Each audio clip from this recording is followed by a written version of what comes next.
I am Jean Trounstein.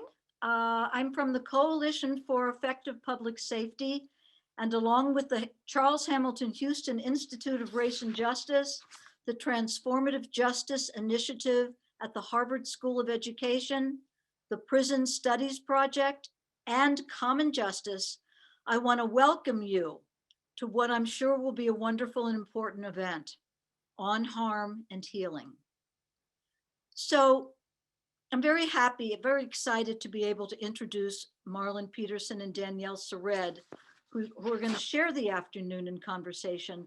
But I want to set the stage just a little bit for you before I do that. Why their being here is so important for Massachusetts. As most of you know, many of you know, here in the state, we are fighting to end life without parole and other harsh sentencing. Of course, across the country, people are doing the same. But we're fighting to change our parole board, its draconian practices, and we're fighting for people who are locked up 21 out of 24 hours, for free phone calls, for real mail, and for so much more. And certainly, we are fighting to heal harm and to understand why prison does not accomplish that. So, as both Danielle and Marlon teach and preach, I might say, prison leads to more violence rather than less. So, we ask you today, we want this day to lead to action. We want it to lead to action for you, for all of you to contact your legislators. And in addition to working toward changing laws, we want you to work toward changing hearts and minds. So listening to this conversation, we feel is a beginning. I'm just going to share my screen with you a minute. This is a wonderful contributors that we have also we want to thank who gave to this and are, incredibly important to the event we're having today. That's a major, major thing that they contributed for books. Our two speakers, Danielle Sered and Marlon Peterson, were generous enough not to take a stipend, and we're thrilled to be able to send many copies of these two books, which I'm going to show you in a minute, to people behind bars and to organizations that are working with formerly incarcerated people.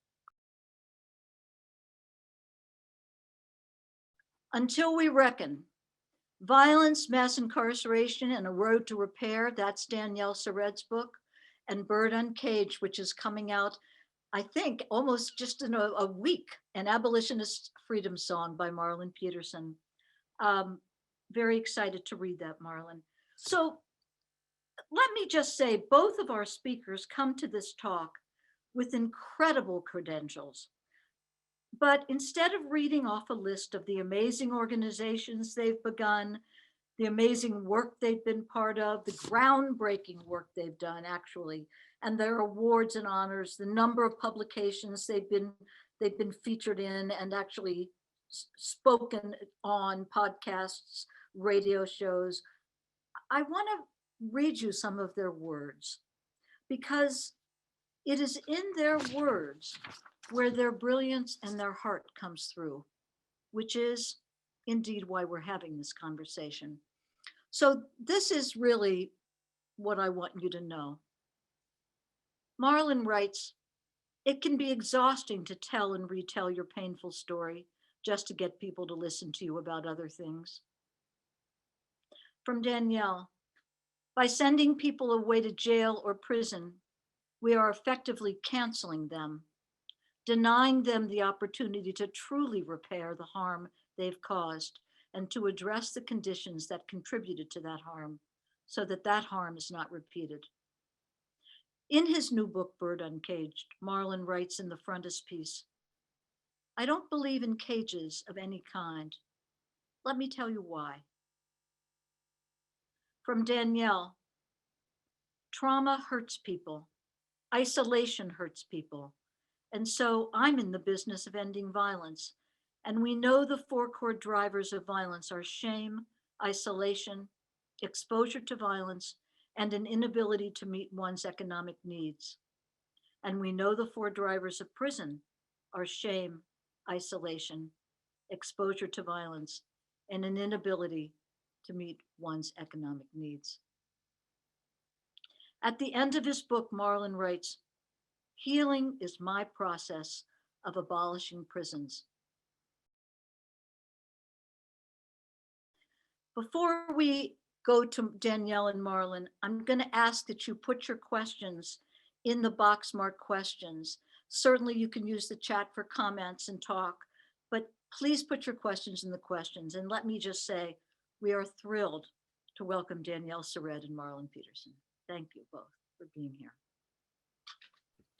Thank you, thank you, thank you, thank you, everyone. Jean, thank you, Houston Institute. Danielle, what's up?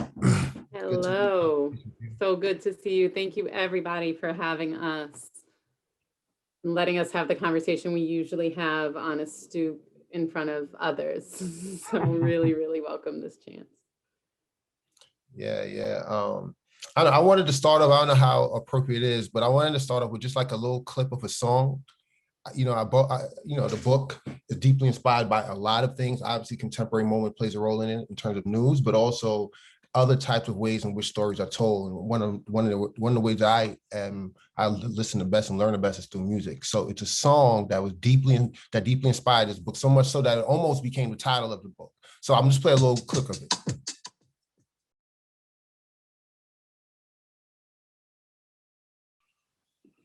Just the first verse. And when Danielle and I was preparing for it, I said I want to start with this song, and outside the song being somewhat that inspired the writing of the book, particularly that one verse. I started using that verse in training. So I do trainings around trauma and violence as well, and I started using that that song as an introduction to it, because I think that when you listen to that verse, it's just one verse in the song. There's two other verses that follows, and there's a long song. The song altogether is about 12 minutes. So it's a long song. But the first verse to me spoke to how in a person's entire life, a young person's life in a certain community, how they are recognizing it, how they are understanding it, how they are defining it, how they're politicizing it, and how they're succumbing to it, and how they're still trying to pass on the knowledge and the stories of it. But at the end of the verse, you hear gunshots. So he literally doesn't get to finish the sentence. Gunshots ends it off. He doesn't finish the story, that particular story. And I think the abruptness of it, for me, it's the abruptness of the ending of that particular verse stands out to me for many reasons. But we can fill in the blank what that abruptness could be. It could be incarceration. It could be death by the hands of the state or by someone in our communities. It can be sexual assault. It can be a lot of those things. Right, and in the writing of this book, all those things are in there, right, in various ways,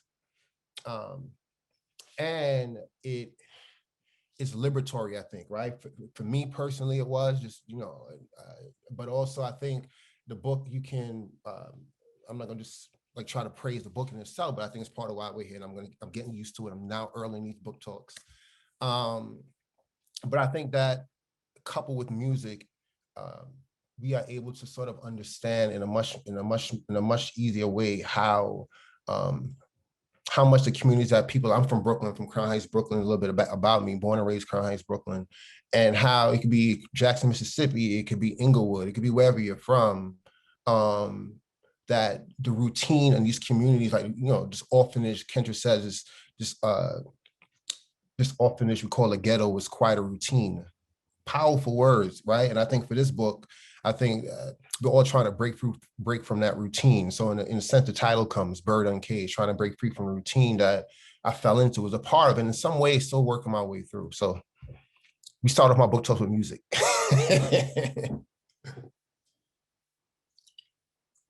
Marlon, thank you for that.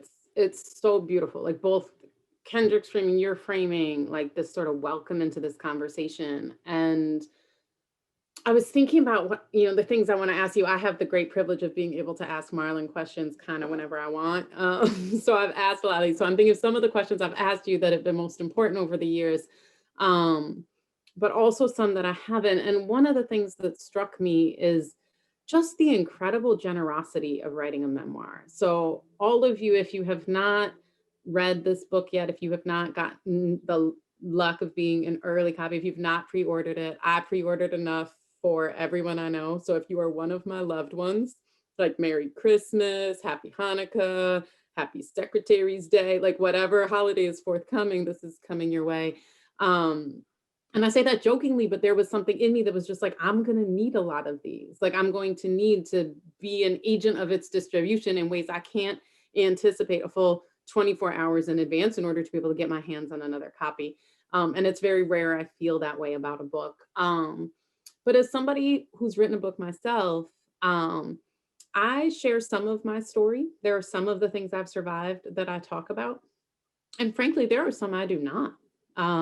Like there are some that are just mine. And no matter how many hundreds of times I talk to people, like I'm not telling that story. And I think the act of offering that is such an extraordinary generosity, right? Like it's such a generous thing to do, to actually tell these things that are entirely yours. Like the things I write about in my book, none of them are mine, right? Like they're ours. They're things that I'm like a steward of. The things you're telling are entirely yours. And I'm so interested in how you decided to do that, like why you decided to share these things that are entirely yours, whether you regret any of it yet. Like hopefully you won't. But like where did that decision come from for you? First of all, Daniel, once again, I want to say thank you. You've been a friend for some years now, for a while now. I can't remember, but it's been some years now. And you've been a real person, so I appreciate you. And also your book is also a contribution and a gift, so let's not minimize that until we reckon. I mean, here's the thing. I want to push back on a little bit something. The stories are the experiences, the lens, the perspectives is of Marlon Peterson. I went through the things, I saw the things. But in some ways, it's more than just like my story. It's my story. Like that's how one kid, one young adult, one man experienced all the things that he saw and went through. So it's definitely from that lens, but it's also it's still like, we all, I guess Kendrick might be might keep coming up, but it's this orphanage, right? We call these certain communities that we're in is a routine. So my routine happened to be where, there was incarceration, there was violence, gun violence, there was sexual assault, there was steel pan, there were all those things in my particular experience, but it was still, that's just how I happen to experience. Other people, my friend next to me experienced it similarly, right? Just in a different way. And her experiences weren't just like mine, but she understood it. So for me, like I wrote the book because I thought I just wanted people to see how I saw it, right? And I feel like I lived it, I studied it. I would joke around that, I got a criminal justice degree, like a real certificate, did school criminal justice in jail. Like I studied criminal justice in jail. So I was in jail and I'm studying in jail. So, there's the credibility of it, but there's also the lived experience of it. And, Danielle, like this book was hard to write, right? I don't know if I said that to you before, but it was hard, and it was hard. Memoir is hard, particularly because memoir is a good memoir is not going to position itself, the author of a good memoir is not going to position him or her or their self as this sort of only protagonist, like this great, wonderful person, right? And, you want to see the whole landscape of the person. For me, I said, let's see the whole landscape of me, because seeing a whole landscape of me, at least hopefully gives people the push and the gumption to see the wholeness of people we don't like to see. People who did bad things, who did harmful things, right? Or the parts of us we don't want to see, and that, but also that doing that work, there's a benefit to it. This is not trauma porn, right? I didn't write to tell you, how bad it is, but I also tell you what we can do out of it, what's capable, what's possible when we really look and interrogate and be truthful and be honest and all those sort of things. So, I wrote it for us. I think I know what we're capable of doing. I've seen it. I've been through a lot, and I've seen a lot, and I've been around people who've been through a lot. So I wrote it because I wanted to write a book that I love, but I wanted to write a book that's in the legacy of so many other people before me. I didn't write anything just new me. I wrote something in the legacy of so many other folks, Thank you for that. And I think one of the things that I think is really important about the book is I think so many of the ways that first of all, most of the ways criminal justice reforms have been won in this country have been almost exclusively for people convicted of nonviolent crimes, right? And we have won them by being like, they're nonviolent, nonviolent, nonviolent, nonviolent. And by holding up this binary that like distinguishes them, they're like, it's not that there isn't monsters, it's that these aren't the ones, right? Like the monsters are the other ones. And even worse than that, like, don't send these ones who are not the monsters into prisons where the true monsters are. And those monsters, just through proximity, will make them worse when we don't have to, right? Like that's been our narrative. That's not been our opposition's narrative, right? Like that's been our narrative. Like that thing we're up against, like the worst of that narrative that we're up against, we are the ones who crafted that, who paid to get it out there in mainstream media, who said it when we got our spot on CNN for 45 seconds, right? Like that's on us as a movement. And it's not a decision I believe we would have made had we adequately centered the leadership of formerly incarcerated people, because my experience of most formerly incarcerated people is that even people who did do time for nonviolent crimes are not distinguishing themselves in that way from the people they were incarcerated with. And so I think one of the things we do now as we start to try and like edge our way into violence is we do a lot of trying to paint people, the few people we want to fight for, as angelic or as wholly without agency, right? Like they were generally perfect people and one terrible day befell them, or they sustained like such terrible harm that they were basically like a trauma machine. Like they took it in and they just pushed it right back out, but there was no agency, right? There was none of their power. There was no decision, nothing. And I believe that we think that we have to do that, like to animate empathy, to animate mercy. Like we have to fundamentally deny people's responsibility. Like we don't see a path to being like, this person is responsible and fully human and dignified and capable of contributing to repair. We have to be like, either this person is a monster or this person, like it's still everyone's predator or prey, you know, and like we can't get past it. And I think one of the things I found so powerful about the book is that you talk about your experience committing a violent crime that hurt people, and you share deeply about the surroundings experience of your own survival that informed that, but you don't share it in a way that is an excuse for that, right? It contextualizes it, helps make sense of it, it helps us understand it, but you don't present it as a justification. Like you don't sort of present the book the way a defense attorney would present a case,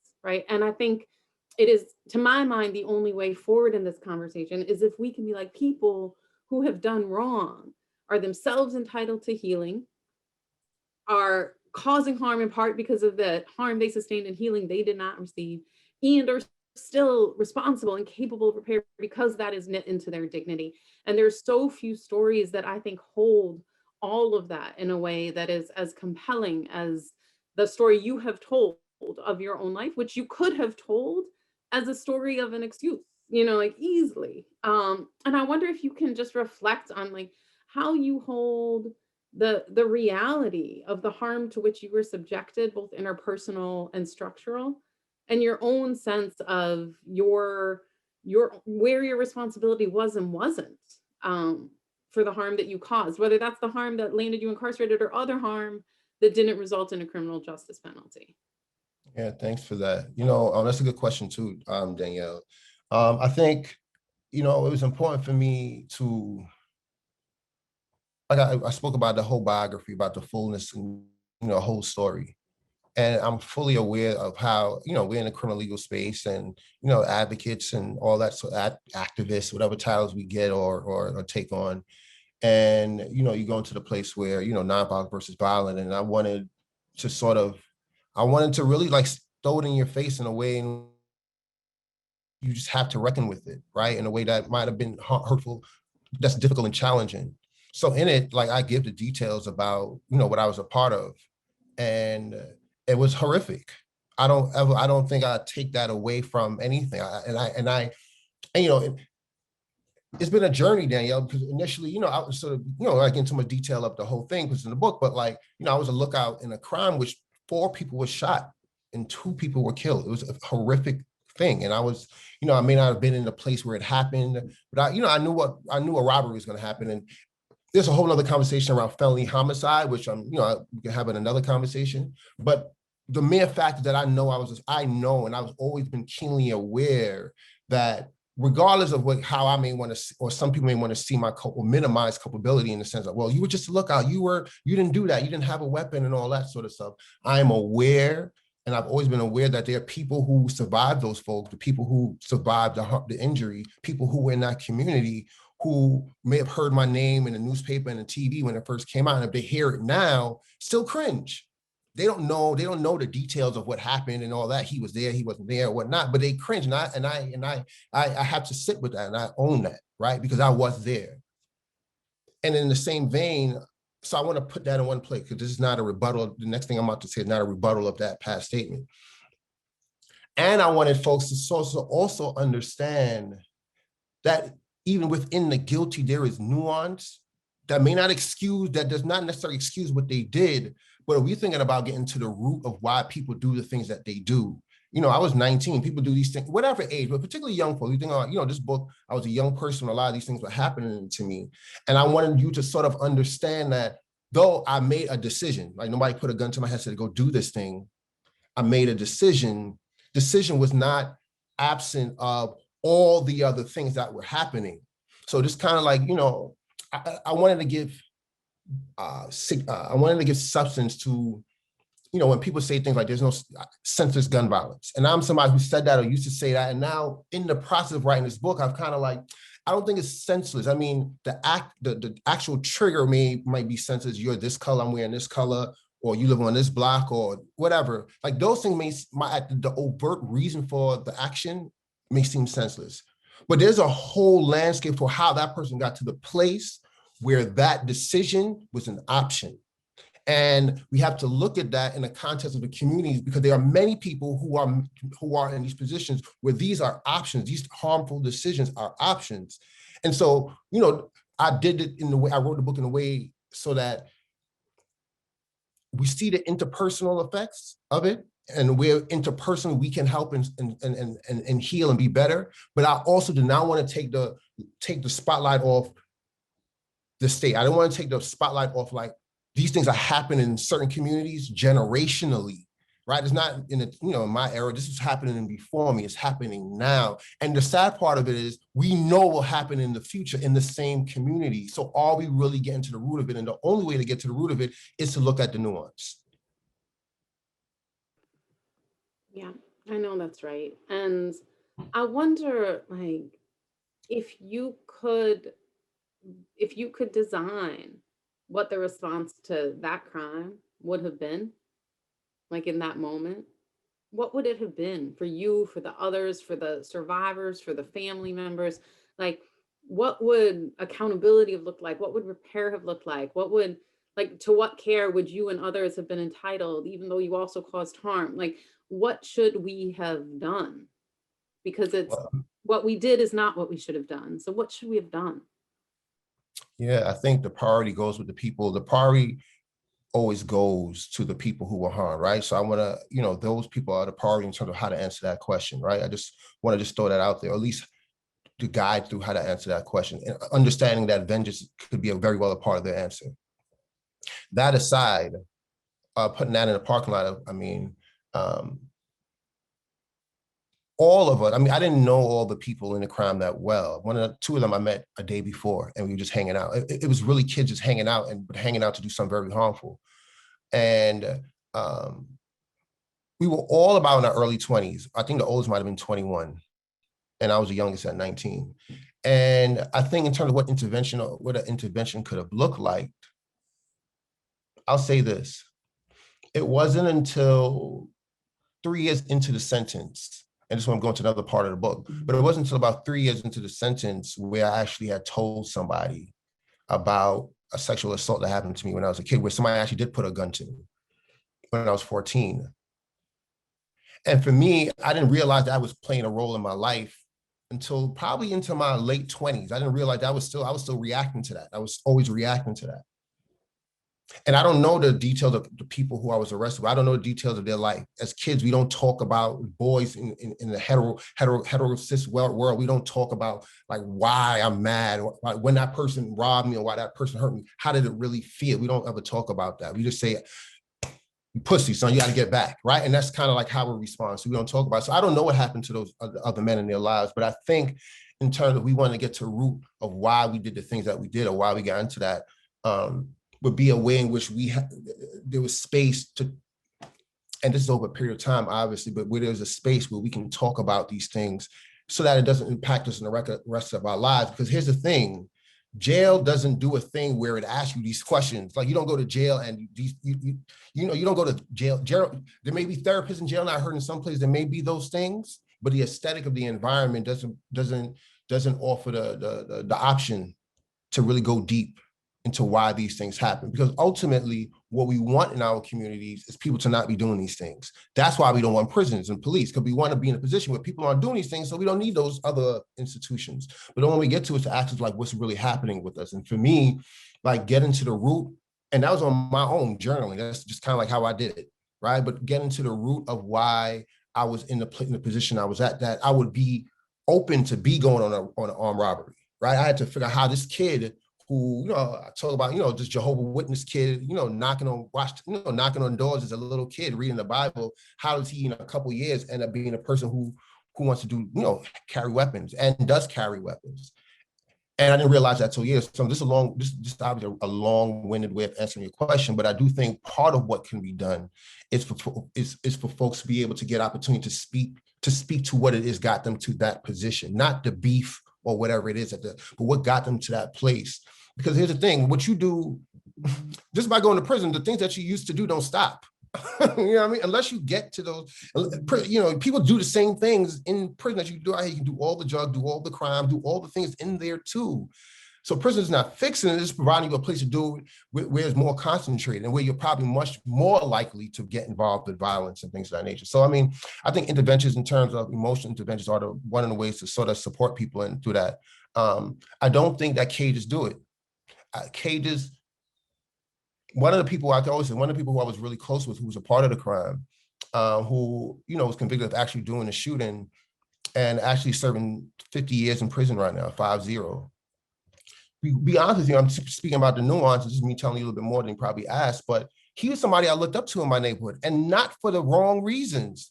He was a person that my family was like, why you can't be more like him? He's home with his nieces. He's, he's a good uncle, and he's not outside hanging out with. I was hanging out all the time. So I thought being around him was a good like I'm being around him. Obviously, I know that doing a crime was again, about crime and robbery was wrong, but in so many ways, being around him was a good thing. And what I'm saying is that, like, there's a nuance to his story. I don't know the nuance of that man's story, but I know there is a nuance to it because he didn't present that person to me. And I want to know more about that person. I don't think we do enough of that. Yeah, it makes me think about how, like, the vast majority of people who commit violence only commit violence. Like, people are always like, it's only a tiny fraction of people in the community who commit violence, which is true. But I think more than that, it's like among people who commit violence, it is a tiny fraction of their time that they spend committing violence. Like, most of their time, they are with their families, they are with their loved ones. Sometimes they're up to nonsense, they're cheating on their girlfriends, they're smoking weed, they're talking trash, but they're also caring for their loved ones, their children, their cousins, they're playing games, they're dreaming, they're doing homework, they're stopping their homework midway, right? Like, there's this whole universe of people's lives that I think is really reflected in what you wrote and really absent in so much of our stories. But I want to make sure, and I think you spoke to this, but I want to make sure it's like really underscored that, when you say it wasn't until 3 years into your bid that you started to be able to reflect on these root causes.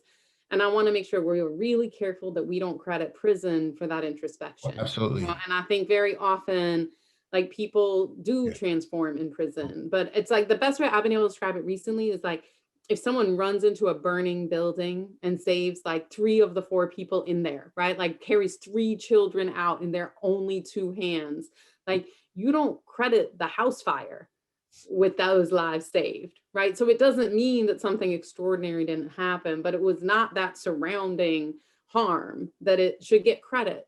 for the survival of those children. And it's like my deep belief that, you know, prisons are designed to they're made of isolation and brutality. They're designed to diminish us, like in us, the things that like make me suffer when you feel pain, right? Like our empathy is supposed to be under attack. The very things that link us to one another are under attack structurally in prisons.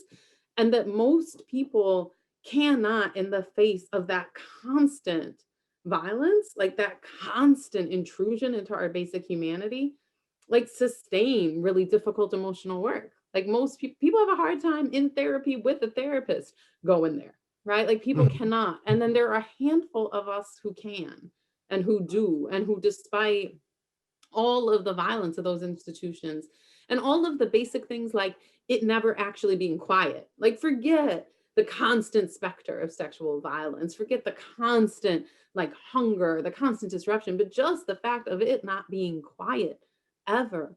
That it is actually like very few people among all of us who in any conditions, let alone those conditions, can steer into the kind of reflection that move us toward like both accountability and self-love. And so I want to really honor that that is something that is about you, that it is true of other people who have been incarcerated, that it is not to prison's credit that you did anything there, including journaling. Like you definitely could have had a journal when you were free. Like that wasn't a thing prison provided uniquely to you. And to also be clear that some people who were incarcerated with you who could not do that could have done that free, right? Like could have done it free. Like could have done it if they had a journal and a quiet place, could have done it if they had a journal and somewhere where they could be relatively confident for the next 12 hours, no one was going to sexually assault them, right? Like any of those kinds of basic conditions. And so I want to make sure that we're holding what I think is very present in the book, but holding really centrally the degree to which prison deserves none of the credit for what you learned incarcerated. Absolutely. I would never give my oppressors credit for my advancement. But here's the thing, right? And I always tell this sort of sad story, but also a story of evolution, right? I was in the sentence, maybe 6-7 years in the sentence. And I don't know, I might have been reading something about, contemporary Africa and, transatlantic slave trade. I'm saying that's a context where I asked my homeboy this question. I was like, hey, bro, do you think that and let me tell you how far we've evolved, right? Because it relates directly to prison and the point you're making that we're underscoring. I was like, do you think that, understanding how the condition of people are, many Black people are, or how many African nations are, do you think Black people here in America sort of benefited from slavery? And I might be like, even saying that, repeating that out loud, it gives me like I can't believe I actually asked that question. But my boy, he said, come on, Marlon, Black people are doing whatever Black people are able to do now, they're doing it despite slavery. And, that goes directly into what you were speaking about in terms of incarceration. I mean, in the book, I speak about everything that I was able to do inside of prison was swimming upstream. And even up to 7 days before I got released, I was threatened by the COs because they wanted to, they didn't believe that the work I was doing was genuine, right? So yeah, without question, it's despite. I don't want anyone to think that that's often a thing that some people who have had the experience, they credit the experience of incarceration for their transformation. And I don't tell people that's wrong, right? You can't tell people that's wrong. That's not my place. But I do think there's a certain insight that's required to really understand how you got to where you are now as a person, whether you've ended your addiction or you're no longer engaged in certain negative, harmful activities. That is of your volition. Right. In terms of me being able to finally disclose to my father, the person who I disclosed, sexual assault to 3 years into the sentence, it wasn't because I was like, there was some prison program or I was in jail and they were like, Marl, you need to talk about this. No, it was in me for years, right? This was 8 years after the assault happened. And just internally, whether I was home or not, we may want to argue that I might have spoken about it earlier if I didn't go to jail, right? But there were other traumas that were happening after the sexual assault. So there wasn't air and time and space to deal with that. I had to move on to the next thing and be prepared for the next thing that I imminently felt what would happen. Prison didn't get me to the point where I wanted to say, well, I want to talk about this. Now, I wasn't being in a cage. I was in a cage when I wrote this letter to my father. It wasn't a cage that inspired me. A cage didn't inspire me. You know what I mean? It was the fact that I was 22, 23, I think at the time, and I would still be dreaming about this. that I was doing when I was 16, 17, 18. It just got to the point where now, like, you need to tell somebody that this happened, right? So I don't want to give people any of that sort of credit. I would never give prison the credit, because for what it's worth, the structure, the aesthetics, the way it's run, the bureaucracy of it, even though there are good officers, they are there, you know, there's a good this and a good program and a good those sort of things you point out. The majority of, we should be thankful, we should be in honor, we should be in awe of the people that come out of those type of places and are able to, you know, contribute to our communities the way that they do, or to their families or to themselves, or whatever success is for them. We should be in awe of it. Because if you go when you're there, and, you know, in the book, over several chapters, it begins with prison is hell. I am intentional about reminding you of this, even though there might be a funny story, an anecdotal thing. I'm telling you that this happened in that condition, right? And that it was hard to experience any goodness that I did, that I was able to receive while I was there. Thank you for that. And I think about, you know, when you say like you experienced this act of sexual violence, and then there were all these other subsequent traumas, right? So there wasn't room for you. That wasn't the most recent thing. Like, it was never top of the list of what you were going to be able to steer into. And I think there's so often the models for healing, you know, like therapeutic models that are like the ones that I associate with like white-led institutions, with like programs that are evidence-based and have been vetted and validated in all these ways, very often presume sort of a single event that is in the past and therefore over. Like, I remember we made a referral for somebody to a mainstream victim service agency, one of our participants in Common Justice, and he had experienced the loss of 3 of his close friends from gun violence. He himself was gang involved, and lost 3 people in the space of 4 or 5 weeks, right? Like, on top of each other. And so we refer him, and they ask us if he is safe now. And we're like, no. And they say, well, wouldn't it be appropriate to start trauma therapy, like while he is still in like a condition that's dangerous to him? And I was like, so I'll call you after white supremacy, you know, like I'll call you after reparations and we can enroll him then. I'm like, is there a waiting list for then, so he can at least be one of the first people you see? And I think there is this first presumption that harm is uncommon, and that our models for healing are really built around the notion of people who are typically protected from harm and experience like a rare intervening event that breaks through that protection.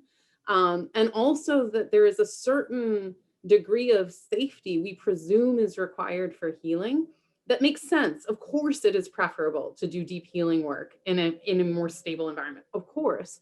But if that option is structurally unavailable to the people most likely to be hurt, it forecloses all these healing options. And I wonder if you can talk about, like, what does healing look like in a context where you cannot be guaranteed that you will not experience future harm while you are healing? Like, how do you heal and sustain harm concurrently instead of the like primarily white Western model that requires those things to be consecutive? Learn to light cigarettes through electrical outlets. You know, what does that mean?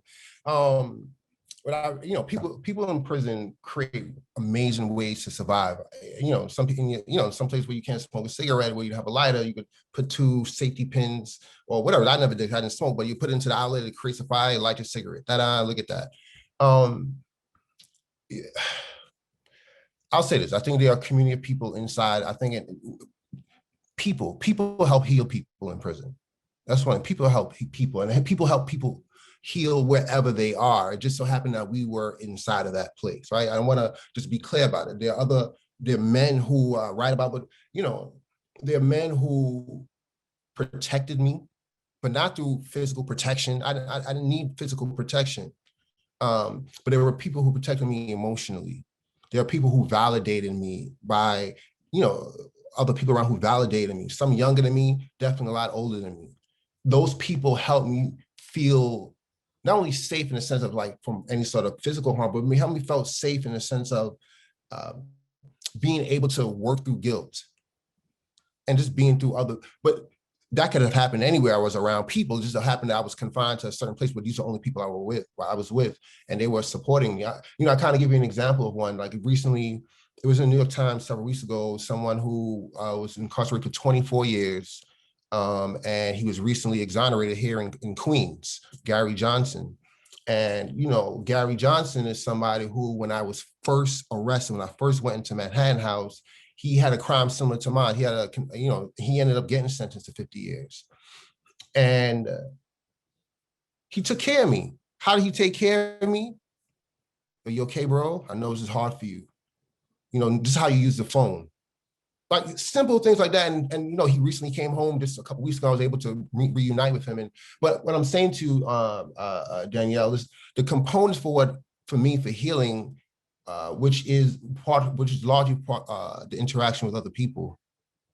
It's something that's available to people without a cage. That's the point I'm getting to.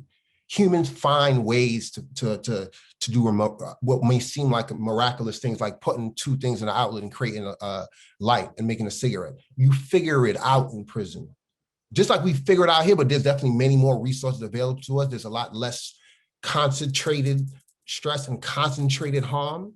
But the healing, and here's the thing. The way I survived prison, I always kind of brag about the fact that, like, you know, I was in prison a whole decade, I never had a fight. And I never had a fight, but I also didn't have beef. But I didn't have beef. I was cool with everybody. Every blood, Crip, Nectar, Islam, whatever it was, I was a cool person with people, and people respected me. And it was largely because I saw them as full people, right? I knew you was a part of this thing. I know yesterday you might've been doing that thing in the yard, but you're still who you are. And I want to talk to you on that level, right? And I think people respected that more than anything. I mean, those are some of the keys to how we heal each other, by seeing each other beyond the thing. We can't make somebody stop doing the thing that they're doing. None of us can make us stop doing that thing, make that person stop doing that thing, but we can provide a safe presence for them to work through it.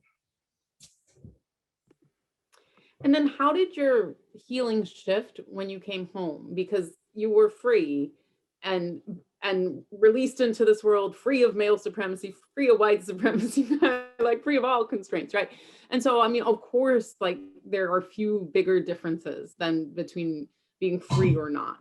And at the same time, I don't want to presume that freedom in itself was adequate to make, as a cis man in our culture, talking about like your experience of sexual harm an easy and available thing to do. So like, what has your healing looked like since coming home? Yeah, I mean, I've been home 11 years now, a little over 11 years now, right? And it's still happening. It's still happening, right? I think that the part of the incarceration experience that I wasn't prepared for, and I think in terms of the reintegration part, coming back home part, was like the emotional impacts of incarceration, how that the residue of that in terms of how you interact with people still, you still have to work through that, right? You spend a decade, for me, a decade, but you know, whether you spend a day or two or 25 or 30 years, like being in that cage and that confinement, you adjust to it. You adjust to the confinement to the point where you appreciate it. And I, you know, I always give the story where, you know, when I first was arrested, I was put in a cell and I was like, oh my gosh, I can't be in the cell. I felt like I need to get out of it. I was claustrophobic. And by 5-6 years later, when I was moved to a medium security prison from a maximum, and they had a dorm set up, I felt like, man, I wish I was in the cell. I remember saying, man, I wish I was in the cell instead of being in the dorm setup. And, you know, you adjust to that sort of thing. So coming home, you know, the healing process has been a couple of things. One is working with younger folks in terms of being like a mentor or whatnot has really helped me out a lot. You know, in prison, working with young people through letter correspondence, you know, I speak about that a lot.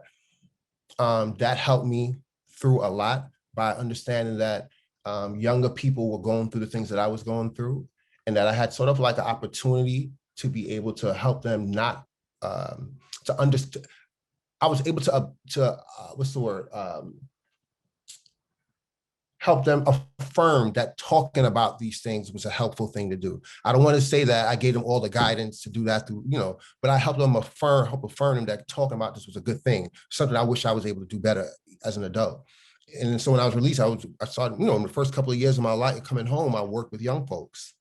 And, you know, programming, gun violence prevention programming, you know, familiar with YoSOS and HALA and all those sort of things. So, I mean, working with people has been helpful in that process. has been very helpful in that process. And I also just sort of think that I've had a circle of people who are around me in terms of friends who were with me while I was incarcerated, and other incarcerated individuals, but also friends who were outside, who weren't incarcerated, who are still in my community now, in my circle of support now, that help also affirm to me that it's okay to speak about things. So you and I went for a walk early winter, and it's now warm enough. I think we get to go for a walk again. And, and you said, we were talking about the way people during this pandemic have sort of conflated incarceration and us having to be in quarantine or at home, and like how shallow and in many ways disrespectful and just off that comparison is, right? Like how much it just fundamentally misses about incarceration to think that, being on lockdown, as people describe it, during COVID, is in any way comparable to being held under lock and key by people who are hostile to you for decades on end. But you said this thing to me that I've thought about ever since, which was not about the parallel between quarantine and incarceration, but about reentry, right? Like about what happens when we start to go back. And I've been in, as all these folks are starting to get vaccinated now, we're in all these conversations where on the one hand, people are so excited. We get to hug our loved ones we haven't seen for more than a year. We get to sit in our friends' homes and break bread with them. Like we get to return to some of the activities that we love the most in our lives. And at the same time, people are anxious about it. Like it feels strange. Like we can't quite know how it's going to feel. I have forgotten how to shake hands. I'm literally like, wait, you like go whoo, and you like move it up and down. Like what even is shaking hands anymore? And do you do it at the beginning of a meeting? Do you do it with people you already met? Do you shake hands again? I can't remember shaking hands. Like, and I know I did it. I'm confident. I think there's even pictures capturing me shaking someone's hands. And I don't remember how to shake hands. And I think about as we return to these spaces that are so familiar to us, but are changed, like because we're changed, and where we'll be in a room that used to be a place where we were at ease and have a wave of anxiety. In this case about like, are we transmitting something to each other? But where these things we have known like aren't ours in the way they once were because of what happened. And when you were talking about the experience of coming home as it related to this re-entry we're all about to do, I found it so insightful, so moving. I've thought about it kind of close to every day since, as I've thought about what this process will be for us collectively. And I wonder, like, and partly I'm like, what should we expect? But also like, what is the opportunity in that? Like, what is the opportunity for how, if we're so many of us returning at the same time, what is the opportunity for how we come back together? What is the opportunity for understanding reentry from prison? Like what is possible as this moment of reentry of a certain kind is upon us? Yeah, I'm actually right now in LA, and I'm fully vaccinated and whatnot. And I went out to a mall area the other day, and it was the first time I had been around like that many people. I was like, wow, it's a lot of people all here at once. It wasn't like a fear or anxiety. It was just a real recognition that I have not been around groups of people in this level in now a year, right? Over a year, whatnot. I'm gonna say there's a couple of thoughts, right? And this is a like a nascent question. I think that or situation. I think about in terms of it has definitely pushed me to think about how we interact with each other physically, and the ways in which we used to may have been sort of couched in residues of harmful behavior, particularly as a man, as a male, a cisgendered man, in ways, and that even though there may be no intention of harming or hurting women or anything like that, that there's an assumption that if I see a woman, that a friend, what have you, like first thing I should do is reach out to hug her, right? And I'm not saying there's anything wrong with that necessarily in of itself. I'm just getting to the point where, one of the things that this time, at least for me, is just sort of think about where those things come from. That is, I'm not saying so not, I'm not going to hug people when I see them or whenever we feel comfortable enough to do that. But it does push me to thinking about thinking about deeply about how we interact with each other. And, you know, the carceral experience, when you're incarcerated, we're also in the streets, but definitely when you're incarcerated, you learn in a very methodical way how to interact with a person before you even say hi or what's up or whatever to them. You learn, you look at everything. You're trying to figure out everything about this person before you say hi to them, because you want to know what they're about. It could be harmful to you or whatnot. And, you know, and coming home, you don't want to be doing that to people. You know, and you want to be looking at people like that and, you know, making these judgment calls and psychoanalyzing them. But there is something to be said about the ability to really be self-conscious, to be healthily self-conscious about our interaction with folks. Incarceration is nothing like being on quarantine in a pandemic. But there is something about being, forced is not the right word, but, you know, having to be by yourself for a period of time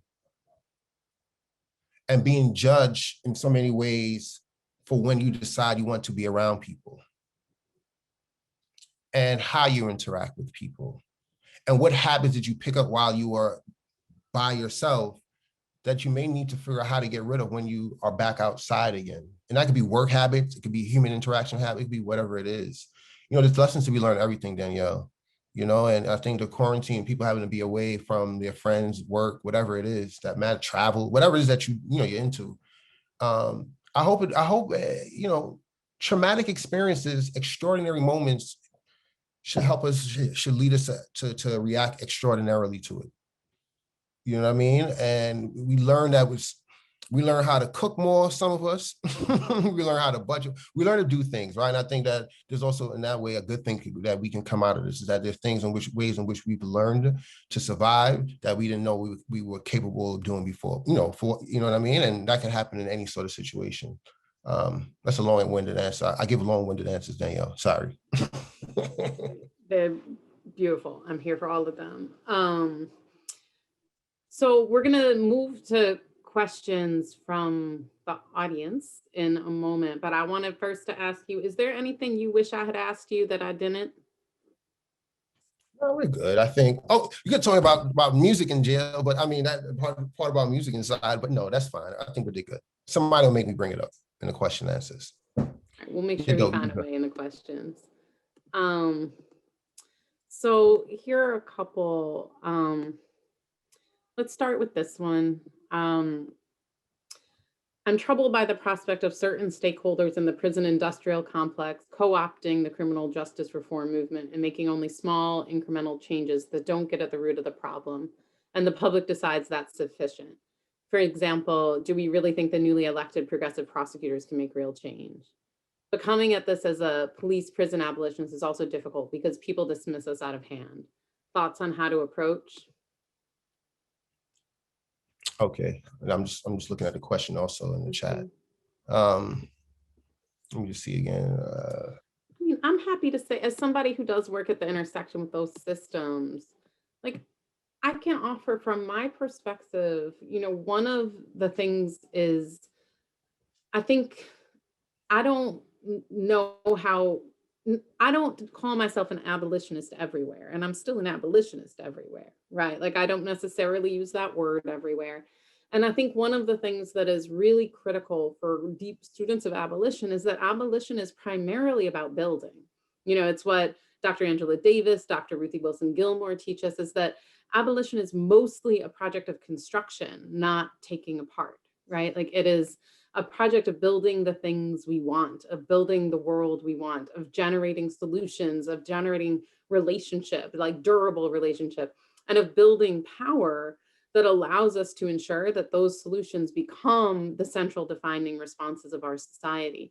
And so I think about, like, at a construction site, there's usually only one bulldozer and there's like 100 other machines, big and small. And I think that ratio is right. And in many ways in our movement, I think we have been like mostly destroyers, right? Like, we've been like 90% destroyers, 10% builders. And I think we're called on to invert that ratio. And that the work of saying, instead of saying we just want less of this, but rather we want this instead, I find can actually be more transformative. It can reach to violence. Saying leave violence alone is not actually a very compelling answer. Saying do this thing that actually works instead of this thing that doesn't is a compelling answer, right? So on the one hand, it gets us over some of the hump to approaching more transformative changes, more serious crimes, is if we're thinking in the affirmative about what we want to build. But I also think it has a really significant effect in terms of movement building. And I think of one of my mentors in Chicago growing up, who I quote all the time, who taught me that it is hard to get people to fight for a shit sandwich, easy on the shit. And I don't believe that with you, Marlon, I am the first person to curse on this call. I thought this was my chance to not be the first one. But I feel like we're doing that, right? We're like, oh, 10 years instead of 20 years, a misdemeanor instead of a felony. And it's good. Like, Lord knows if I'm eating a shit sandwich, I would like to be like as thin a spread as humanly possible, undoubtedly. But I'm like, what happens if we fight for, at least a peanut butter and jelly? But what if we actually start to fight for a meal that nourishes us, like a balanced meal that nourishes our bodies, that like gives us what we need to live and thrive and care for each other? And I think when we do that, like when we fight for an affirmative vision, not just against the status quo, not only do we actually generate solutions that meet the political and moral demands of solving the very real problems of harm, but we also just bring more people along because there are more people who will fight with us. And that means that we can generate the collective power that ultimately delivers the victory that we're never going to get at if every single one of us shows up with a bulldozer. And so that's where I land on it. Marlon, what is it? Yeah. What do you think? Yeah. Well, first of all, I want to say that Claire Massington, the person that asked the question, that, the co-optation always happens, right? I mean, it's a part of the work. I think we need to understand that co-optation is a part of the work, whether it be white liberal co-optation or conservative or now neoconservative. Like that's a part of it. History tells us that as well, right? So I don't want to be surprised by that. But the other part of it, just sort of answer the question in terms of like how do we approach this? I think most succinctly is that in terms of abolitionist politic, and that's how I refer to it, is that our job is not necessarily to convince those people who believe in reform to come to our side. I don't see it's not my job I can be in conversation with them, but it's not my job to convince them. I think the biggest work, similar to the whole part where we spoke about, not giving prison the credit for anything, right?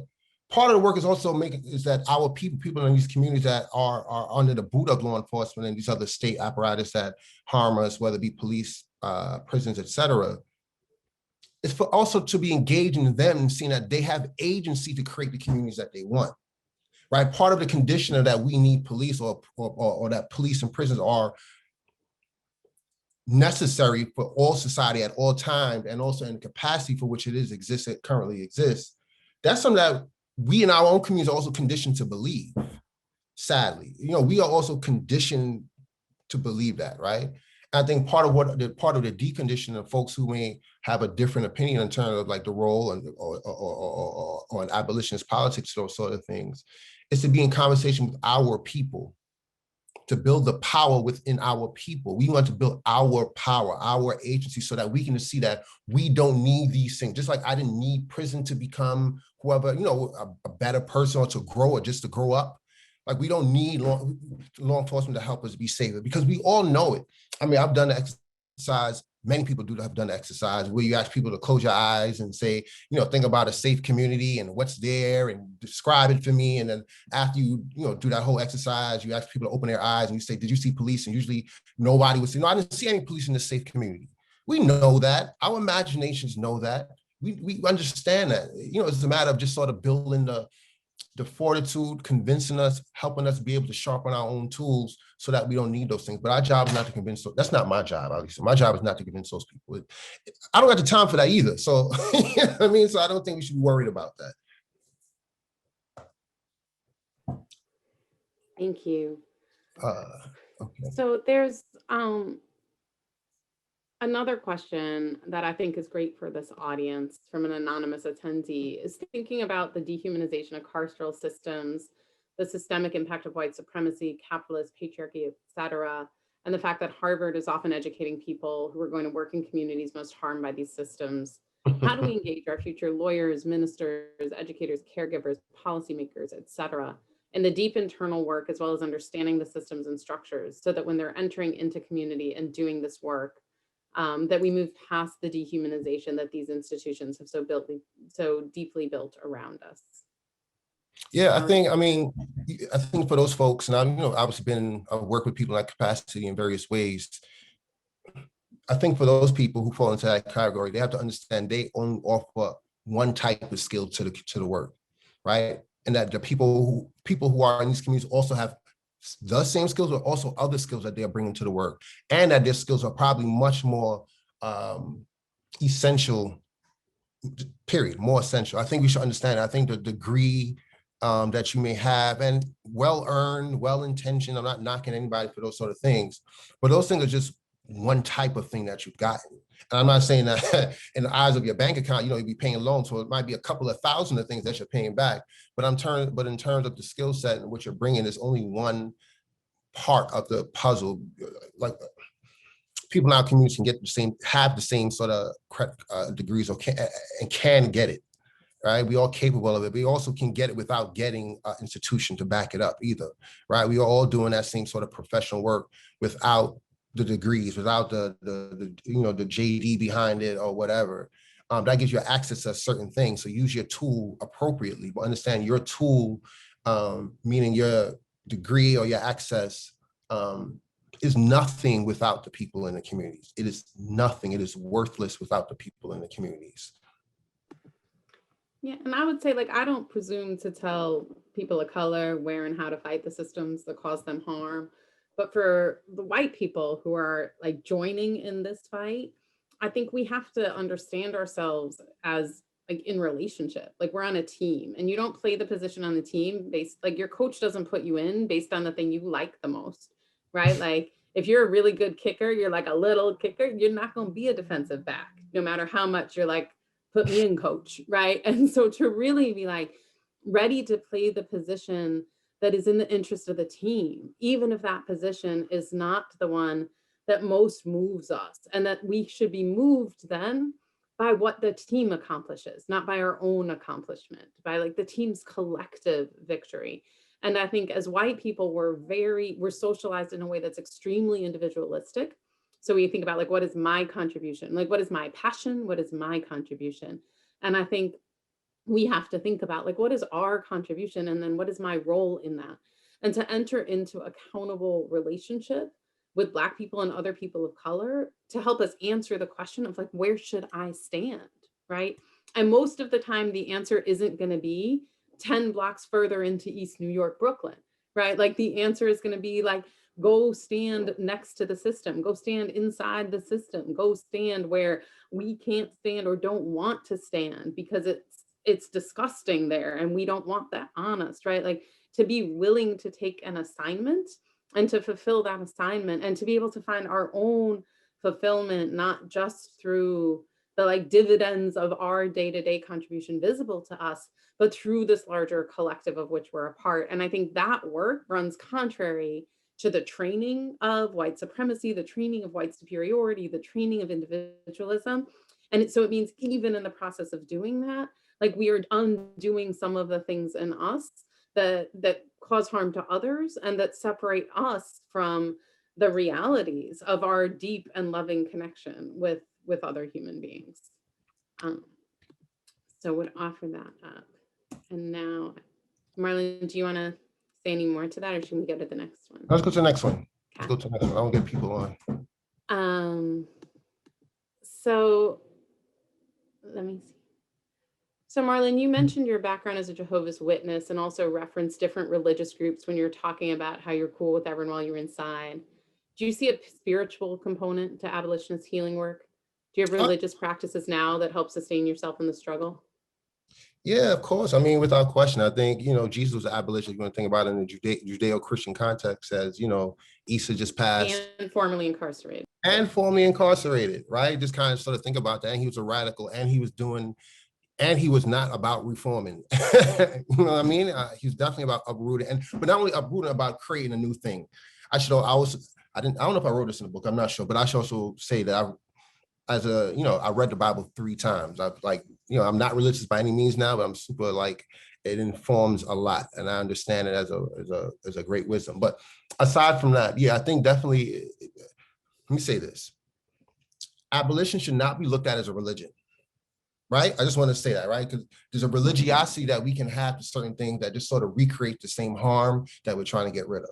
So I just want to say that abolition is not a religion, but I do definitely think that there's a spiritual component to wanting to see that believes in the best as possible.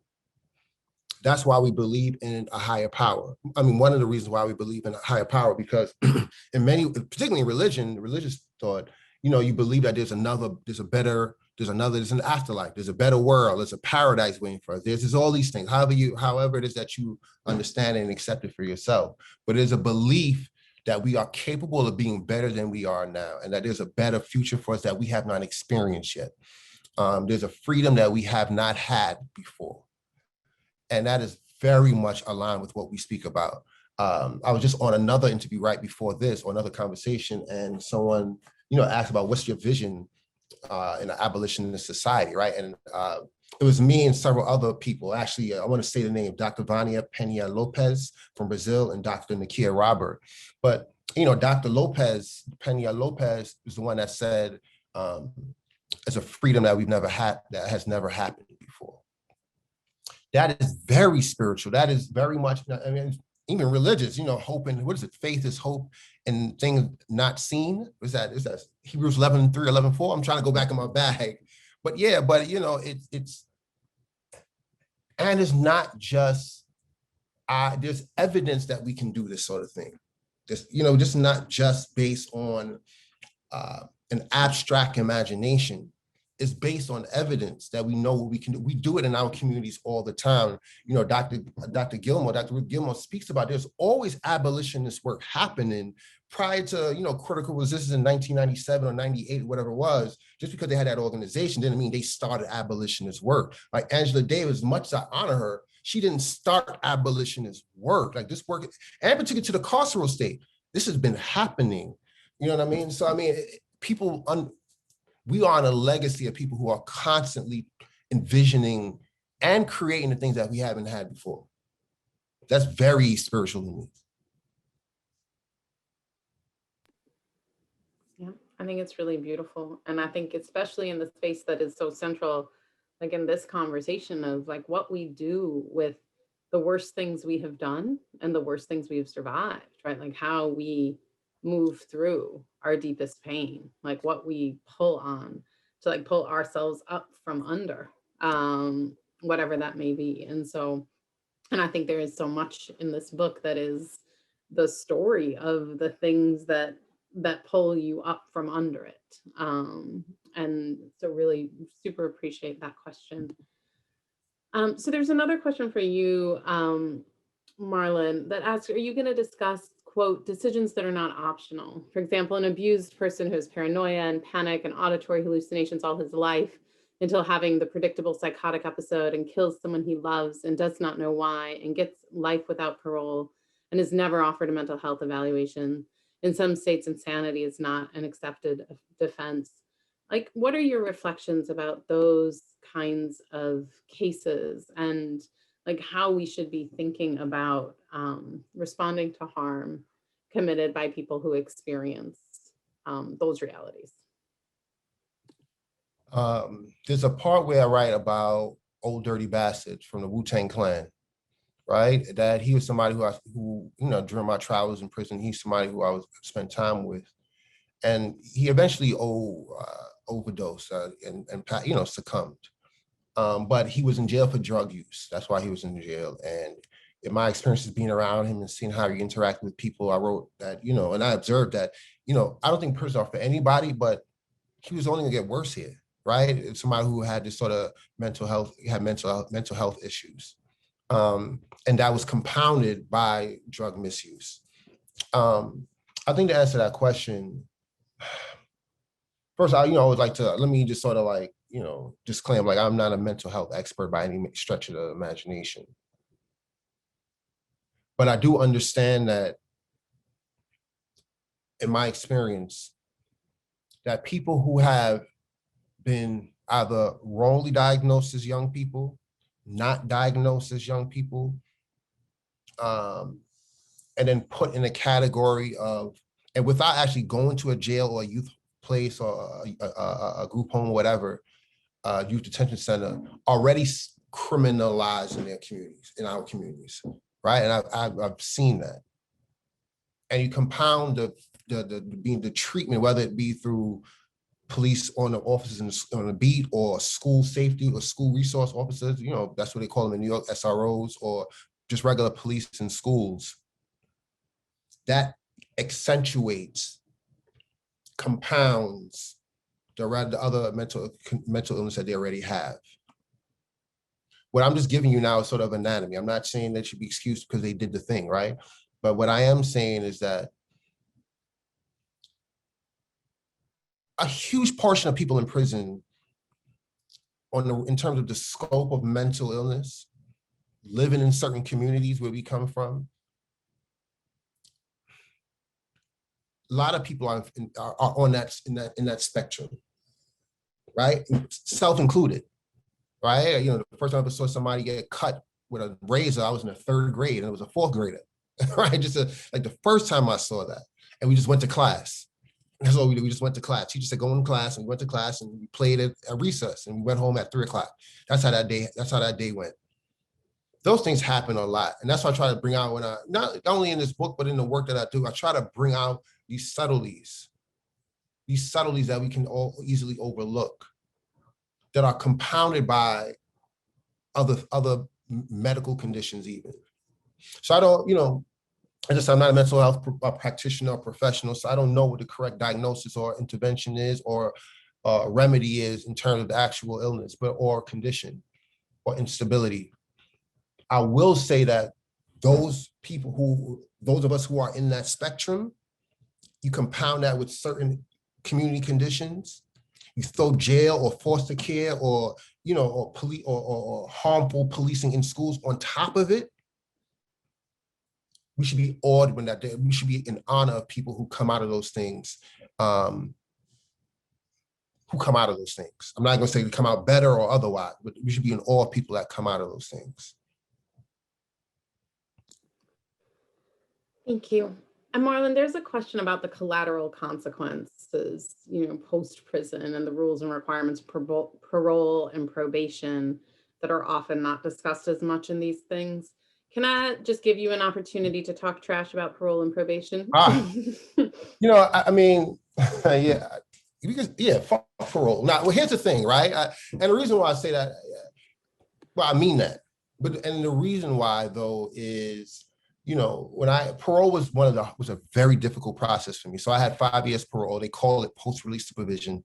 It's parole. They just put a different name on it. But I was on it for the entire 5 years. And I'll give you an experience that speaks to why I said what I said about about parole. Near the end of my parole time, I was probably 4 years on parole. I was already, had started youth organizations, was doing criminal legal work. I was in school full-time and working full-time. And I had a new parole officer because I moved to a different neighborhood in Brooklyn. And she comes to my house that morning, 5 a.m, comes to my house. And she's like doing her so tell me about you. What do you do? So I figured she should know that, but at that time I'm able to give her a business card. Look, I work at, Crown Heights Community Mediation Center at that time, right? And she said, "Is that all you do?" I said, "No, I'm a student full time." So I go, I'm trying to brag to show you, look at my ID card. I go to NYU, and then she said, "Well, what time do you go to class then if you work full time?" I said, "I go to class in the evening." And she asked me, "What time does class end?" I said, "Around 9. She said, "Your curfew is 9 o'clock." I said, "Yeah." So she said, so then she said, well, you need to come right home after class then. But I said, well, after class, I go to the library because that's where I get to do schoolwork. So I work all day. So I can stay in the library till 1 to 2 in the morning every day trying to, catch up. And she said, well, you got to stop that. You can't do that anymore. You got to cut that out because that's a violation of your parole. And to be honest with you, I never stopped it. I kept doing it, right? That's what you do. You do what you have to do, right? And take the risk. That's what I did. And that's just one example. I can give you other stories. We don't have time for it. There are many problems with parole. And the mere fact that there's so many more people on these sort of systems, these state, parole, probation, ankle bracelet, all the things, like we're figuring out ways to have open air prisons. But the thing about those things, though, that is also harmful is that in the process of somebody getting their life back on track, you have this sort of mechanism, this person or this institution that is preventing them from getting on with their life. And there are many other things about that I can point out, but that's all I wanted to, we spoke about reentry before in terms of the pandemic and all those sort of things. Imagine if you had like a parole officer, a post-pandemic parole officer, right? Imagine if you had a post-pandemic parole officer. People need support when they come home. Parole purports to be that support. And I say purports. They ostensibly say that they're support.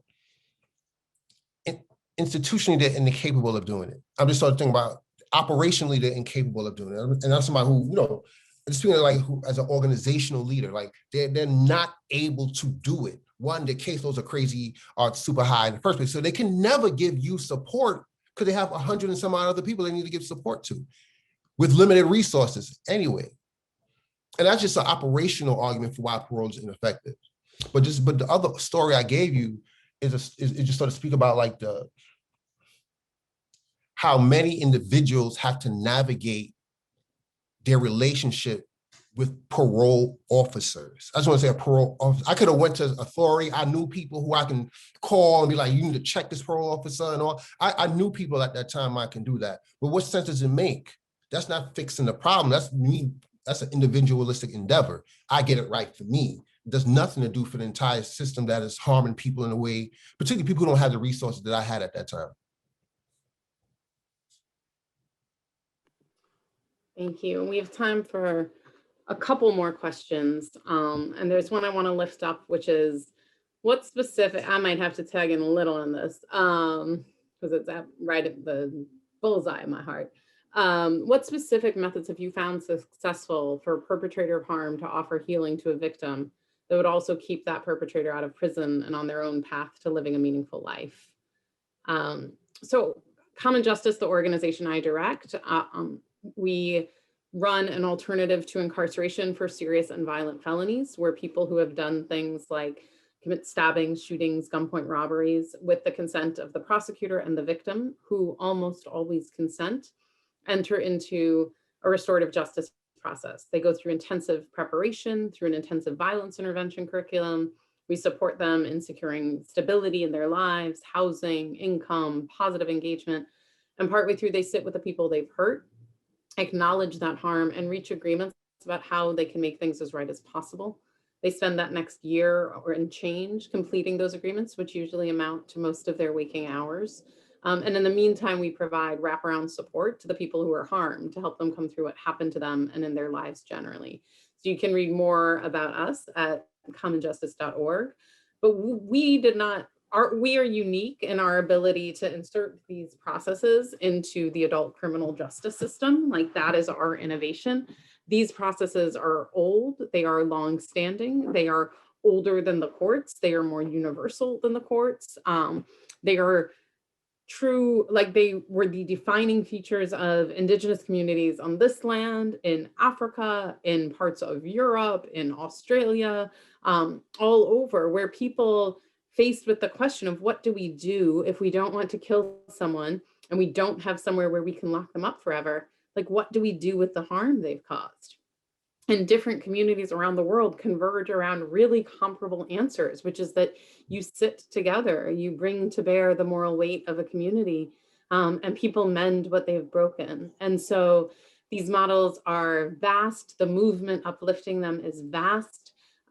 There's a great website called transformharm.org that gathers up a lot of the restorative and transformative justice responses to violence, ones that range from being system adjacent to entirely community-based. And so there is a universe of work happening around this. There always has been. The criminal justice system is a new experiment that if its task is, if its true stated task is to produce safety, then the experiment has failed. And so looking to these longstanding solutions for me is certainly a source of deep sustenance and inspiration and clarity. Marlon, do you want to add anything on that one? I mean, just really brief. I think one of the things that I as somebody, I attempted to reach out to people who, you know, the people who were harmed by the crime that I was a part of, the violence I was a part of, post-incarceration, through people I knew. And, you know, we had to appropriately go, I mean, I wouldn't say appropriately, but the procedure was to go through the district attorney office, and the district attorney knew me and she denied it. And this is just probably just 4 years ago. So I might have already given a TED talk at that point in time. But like, she denied it because she didn't believe that I was somebody who was truthful to the things I was doing now. I couldn't get that. But, and it's not so much to knock on her. The reason I'm sort of giving that scenario is that I think, you know, as a person who was on the other end of harm, I've been on both ends, to be clear with you, right? I've been on both ends. But like, particularly in terms of on the harm I was a part of, the crime, the horrible crime I was a part of, I know that my personal healing journey is no longer, I've come to this point, is no longer dependent upon anybody else. You kind of understand that, like, at some point you just have to be okay with where you're at and that you're comfortable in who you are, and that you understand and you reckon truthfully, earnestly, and difficultly with what it is, you know, that you're a part of, you know. And I've been able to do that also. The thing I just want to say is that, you know, like I said earlier, like the harm party is the person that takes priority. Right? I'm also aware of that. They take priority.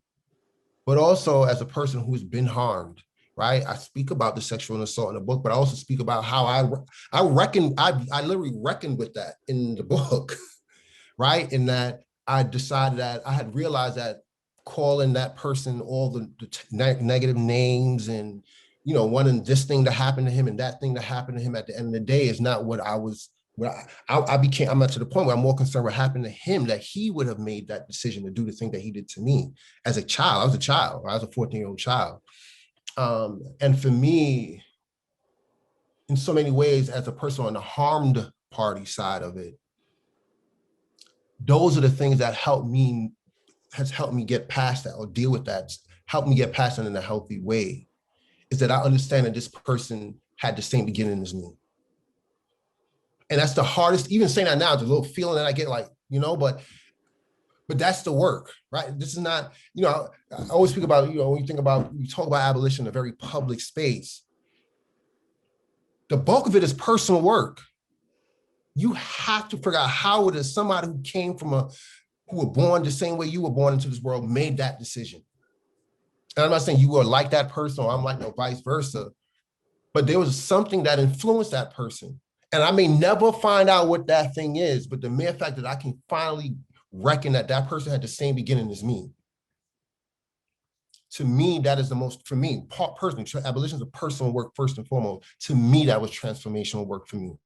That's why that passage, Danielle, chapter, Dash is a chapter of the book, like that, it was literally the hardest part of this book to write, because I was working through that and I kept wondering if he deserved the humanity that I was offering. I don't know who he is. I don't know. This is when I was, you know, 25 years ago now. How am I, 40? I forgot how old I am. But yeah, it was a long time ago. I don't know what that person is, but in so many ways, I don't need to know where that person is. Thank you. One last question from the Q&A, which is, do you have access to new music while incarcerated?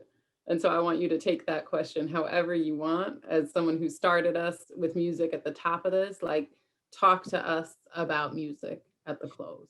Yeah. First one to ask a question. I mean, yes, people have access to new music in prisons, and they are.